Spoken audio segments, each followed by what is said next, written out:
Hi everybody, and welcome back to the Man Cave. I'm Phil, and I just want to show you guys what we've done so far here.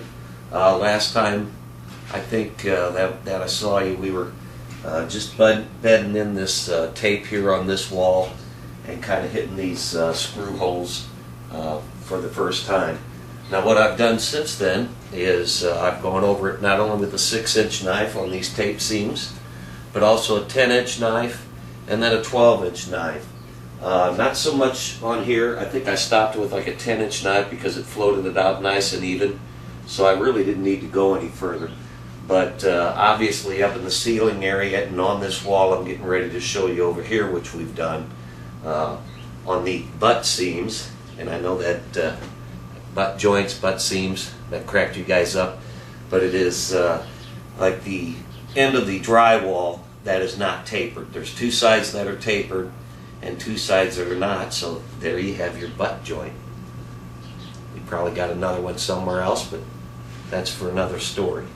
Anyway, I'm going to get behind the camera and we're going to kind of pan around and just show you what I've done, and then I'll show you over here where my last wall is that we're going to do for right now. It's where my workbench was. It's not there anymore, but there was some shelving over there and I had my workbench, and that's what you'll see. A lot of this stuff over here is just parts of my workbench, so I'll show you around.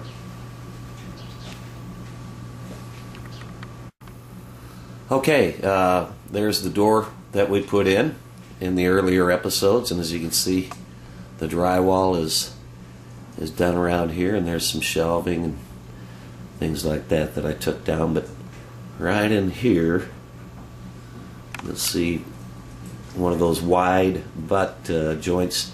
You got to float those out quite a ways, usually more on the ceiling actually than you do on the walls. The walls, depending on how they, if you frame them right, they're not too bad.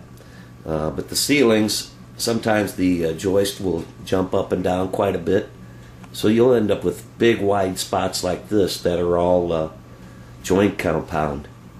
As you can see, there's quite a bit there. There was a big dip in that ceiling.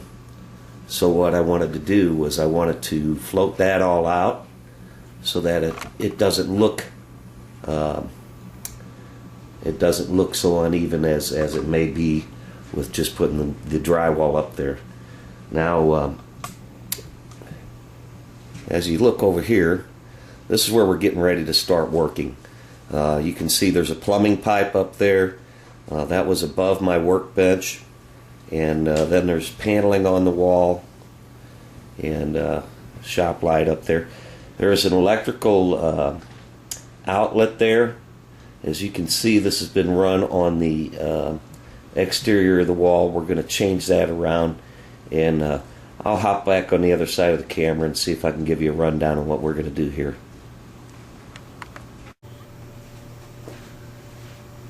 Okay, now as you can see, we've got our paneling on here. We've got our sewer pipe coming down. Now I thought about framing that in, but what I'm going to end up doing, I think instead, because I really have to drop that softening that I would box around that with down, because naturally being a sewer pipe, it is on a downhill slope and I would lose a lot of headroom over here. And I'm still going to have my workbench there, so I really don't want to lose the room over my head. Plus it'd block off some shelving or cabinets, whatever I want to put up there. So I'm simply going to get an insulation. There is a acoustic insulation that you can get to wrap around these pipes. And that's what I'm going to do. I'm just going to simply wrap around that pipe so that the water doesn't make a bunch of noise down here. When you're down here, if somebody flushes the toilet, all of a sudden it sounds like a waterfall. So I just kind of want to eliminate some of that noise. I know you're still going to be able to hear some, but we can minimize things like that, and it's a little bit nicer for you. Over here, you can see where the drywall that we finished has ended, and our plastic vapor barrier that's on this exterior wall. I just kind of wrapped it around because I'm going to also go ahead and put this up on this wall. Why not? So when I take this off, back here, this big void that you see right here, that's a plumbing wall. I've got like a 16-inch space, 18, something somewhere in there, where there's a lot of drain pipes, a lot of supply lines, and all that kind of stuff for their plumbing in there. And then there's also plumbing back inside of this wall here. This is on the other side of this, you got a laundry room and a bathroom, so there is a lot of plumbing. So we're going to make sure that we know where all that is before we put any screws or any kind of fasteners into this wall. Also, what we want to do is come over here. You can see this wire runs down on the outside of this wall, just right over the top of the paneling.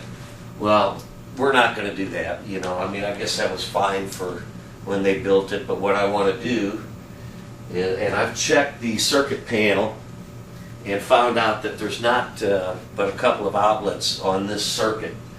So what I'm going to do is I'm going to, after we take this paneling off of here, I'm going to put this back in the wall, and then I'm going to jump from that outlet and put a couple more outlets here over my workbench, and then I've installed a couple outlets on this wall over here while I was drywalling it, and we're going to hook all those to the same circuit so that we got plenty of outlets in the garage. We're within code. Always check your local building codes. Anytime you're going to do any kind of electrical work, make sure, because that's something that could set your house on fire, and let me tell you folks, nobody wants that. Anyway, just make sure that you do it to code and that you know what you're doing, before you tie into an electrical project. If you don't know how to do, wire your house, get a professional in there, a licensed professional that's going to do everything to code. Anyway, I'm going to take this, bury it in this wall, and run a couple more outlets and hook it up over to these over here, and we'll drywall all this, and then we'll kind of be done with the drywalling, at least for the meantime. And after I get this side done, what we'll do is we'll prime everything up. And once you put a primer coat on there, you put a flat primer coat, it's just flat paint. Don't buy the primer stuff, it's real thin and runny most of the time that I've seen it. So just buy a halfway decent white flat paint and paint your walls. And what you're going to find there is any imperfections in your drywall, any dents, any scratches, anything you need to fill in or spackle in, before you put your finish coat on there. Because once you put your finish coat on with your paint that's a semi-gloss or something like that, it's almost impossible to sand off and to spackle and get that to look right. So you want to do that. You want to hit it with the flat paint, and then you come back in, you make sure that all your drywall seams are all looking as good as you want them to. And anyway, I guess that's what we'll be doing next. I'll get into, I'm going to, shut this circuit off. We'll take this box off the wall, and then we'll rip that paneling off there and get going.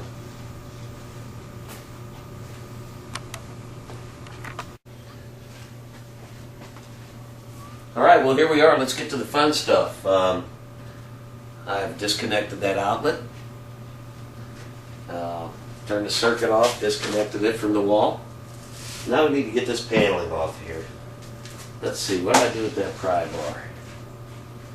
Here's the hammer. Let's start over here. As you can see what I got here? I mean, this stuff's barely on.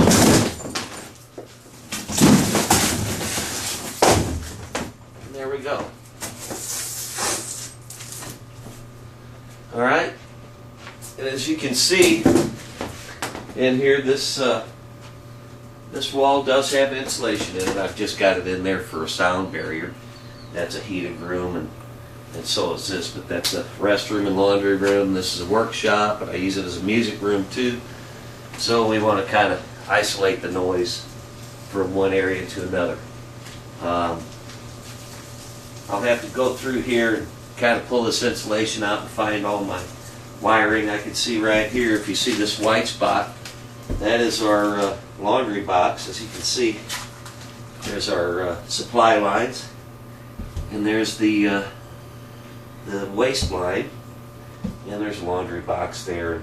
Anyway, there's some other plumbing and stuff in here, so we want to make sure we get that all marked out and everything before we put our drywall up there, because we don't want to run a screw into a supply line. If you've ever done that, it's a real mess. So just make sure you know where all your plumbing is.